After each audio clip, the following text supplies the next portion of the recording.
in a lot of cases, when you talk about city government, there are a couple of different issues that all tend to mash together that we hear about all the time.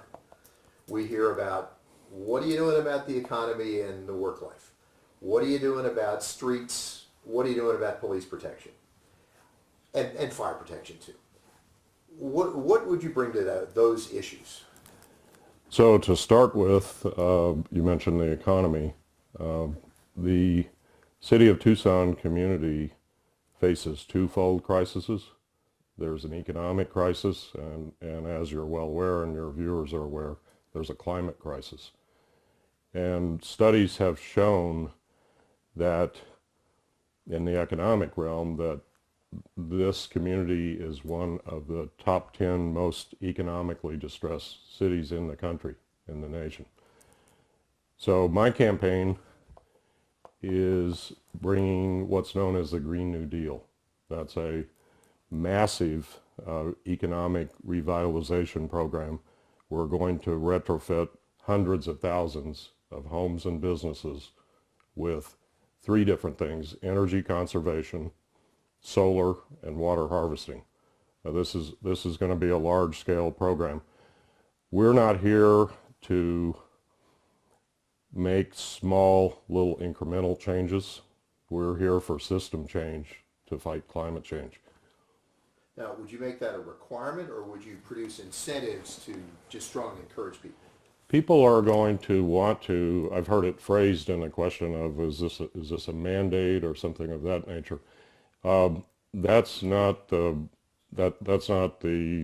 way to frame this. This is going to be something that homeowners and businesses are going to want to participate in, because it's going to save them money. It's a money-saving measure.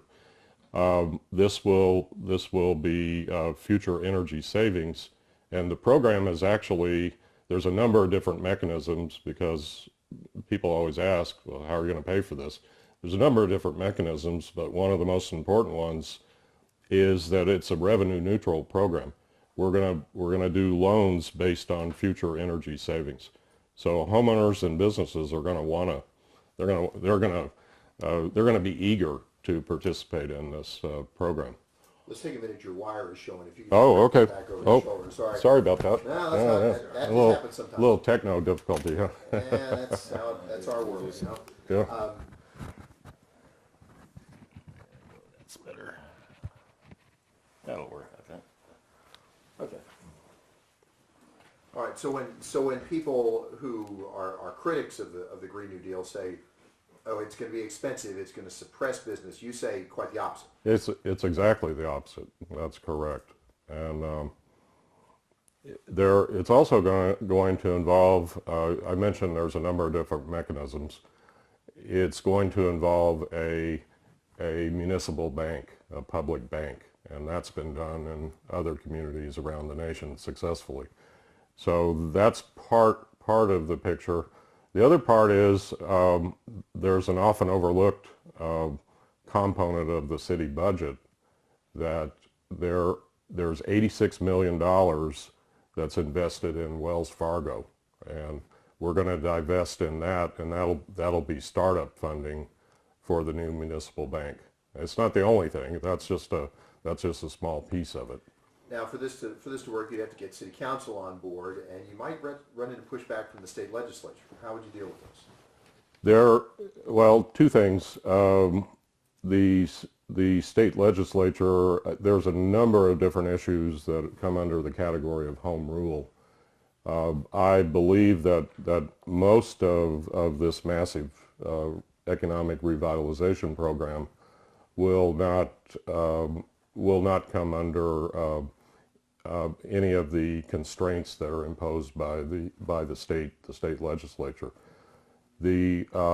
As far as the mayor and council, we're going to change. It's a matter of political will. So we're going to change the political will, because the people want this. And so I understand the present makeup. It might be difficult to pass ordinances of this nature with the present makeup of the city council. we have a slate of Green Party candidates, and that's part of the change that's coming. This would probably be a good time to transition into roads and transportation. How would you handle those issues? So roads and transportation, I know, are that's on the minds of many voters. That's out there. You hear that question: how are you going to fix the roads? And I don't have a magic panacea to fix the roads. What needs to change in this realm is there's something known as the Highway User Revenue Fund, HERF, and that is that's a very state-controlled, state-constraint issue as far as the funding for road maintenance. So that needs to be addressed in terms of the home rule that I mentioned earlier. So that will be a priority, is road maintenance. The problem with the funding and the taxes that we're already paying is that a lot of those are constrained to go to only road building and not road maintenance, not bicycle paths, not alternate modes of transportation such as transit. So that's a problem, and we're going to take a systemic approach for systemic change. There are some things we can't change. We don't have control over the state legislature, but we will work on those, and the system will change. I know one of the ironic effects of more economical cars is, since HERF is collected based on per gallon sold, as cars become more efficient, less rolls into the HERF fund. That's correct. And as you suggest too, when we look at that funding, people are always saying, you know, there's the T word, taxes. We're already paying a lot of taxes, and the problem is how are those revenues allocated? And if you get into the fine details of the funding mechanisms, they are predominantly required to go through HERF legislation through the state to road building, as opposed to alternate modes of transportation, road maintenance. And that's the issue you're talking about, which is how are we going to fix the roads? There's potholes, there's poor maintenance, and so those issues underlie the problems that we all see driving on the roads that are in need of repair. So to redirect the HERF, the gas tax dollars, you're going to have to get some cooperation out of the legislature.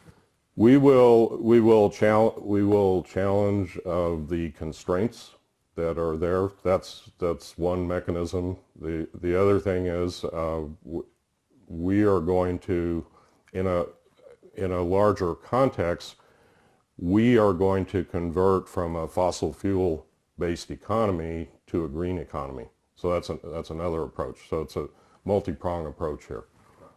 Now, what about law enforcement? And of course, everything rolls into budget issues, because it's all, what do you want, how do you pay for it? Well, I'm pleased you brought that up. So in terms of law enforcement, as you and your viewers know, one of the major issues facing the city of Tucson jurisdiction is Sanctuary City. I'm the only mayoral candidate who supports Sanctuary City. This is a moral issue. Sanctuary is a human right. There, as you and your viewers may be aware, there's a large-scale disinformation campaign opposing Prop 205 that's out there, and they are promoting several different misrepresentations of what Sanctuary City actually is. Time doesn't permit us to go into all the details on that, but I'd like to share with your viewers just three of the myths. So one is that if Prop 205 passes, Tucson would lose federal money. Second one is that we would lose state income. And third is it would hamper crime fighting capabilities with other agencies. But all three of those are flat out wrong. It's been shown that it's unconstitutional to withhold federal funding. As far as the threats from the state to withhold funding, This initiative was written specifically to comply with the legislation that's at the state. So there are threats that it will be challenged, but that will not be upheld. The third thing is the most important, and this I'd like to share with your viewers. When there's a myth that's being put out there that this will in some way hamper crime fighting, that's a complete myth. This will actually make the community, this initiative, the Sanctuary City Initiative, will make the community safer for all Tucson families. And it's been shown in other areas that have enacted this sort of things that crime rates have actually gone down. So it's exactly the opposite of what's being portrayed. I think when that argument is posed, they're talking about several different subsections of law enforcement. They're talking about things like cooperation with the marshals when you're asking them to pick up a fugitive on the other side of the country, that kind of thing, as opposed to enhanced communication in local law enforcement. That's correct. And I would like to point out, too, that this initiative will protect Tucson families in courthouses, in schools, in places of worship.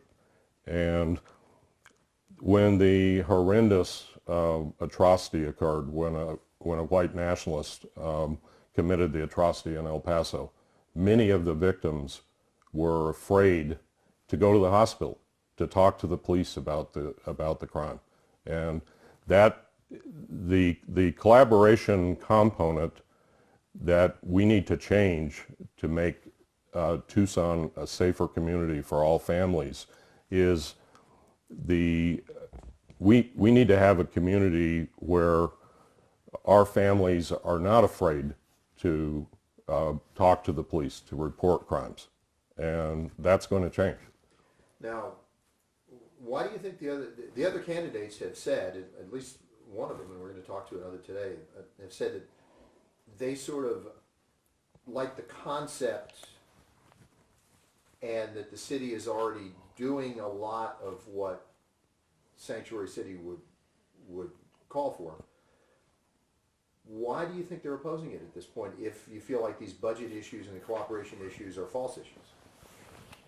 Well, Why are they opposing it rather? Yeah, that's unclear to me. I'm not sure. I'm not sure why they're taking the positions that they are. The important thing is that we, as a mayor, I will make it a top priority. I think it's a top priority of the mayor's office to ensure public safety for all Tucson families.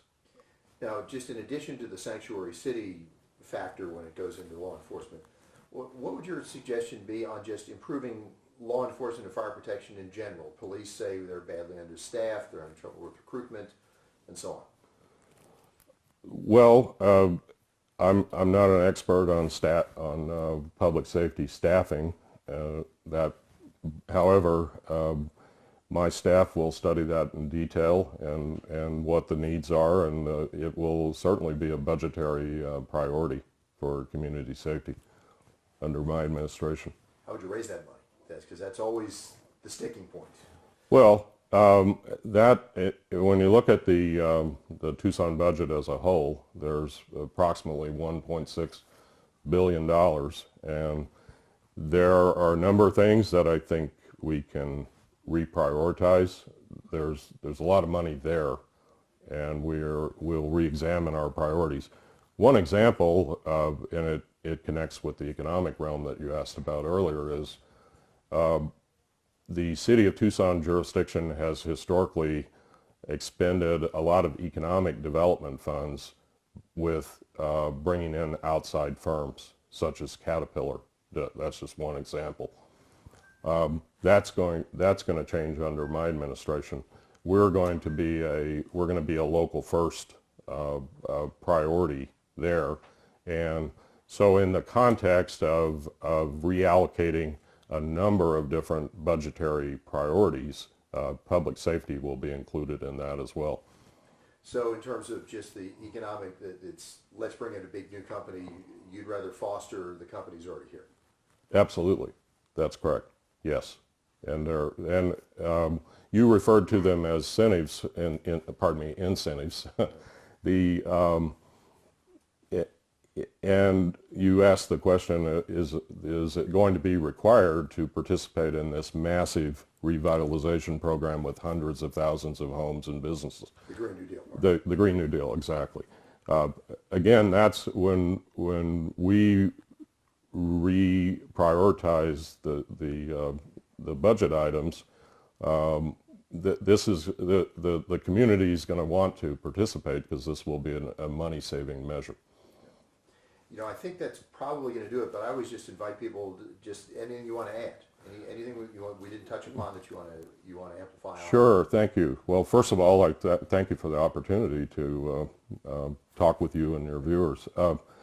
I did just find out from a couple of my campaign committee volunteers just this morning, actually, and I'd like to share this with your viewers. I haven't had a chance to read the reports on this yet. There's a lawsuit that has been filed with the city of Tucson for election interference, specifically with the Prop 205. And you're nodding your head, so you're familiar with it. So you're ahead of me. I haven't read the reports, but that's what my campaign volunteers. So I think that will be of interest to your viewers, and that's a concern to the community. So do you feel like maybe they spoke improperly and are influencing the Prop 205 incorrectly or improperly? Yes. Yeah. In what way? Please just amplify. Oh, sure. Well, I think it's inappropriate for city officials to give comments to one side of this proposition issue, the no on Prop 205 people. And for city officials to attempt to influence the election or interfere in the election. Do you draw a distinction between an elected official like a council member and a staff person like police chief, city manager in this? The police chief is free to make his or her comments.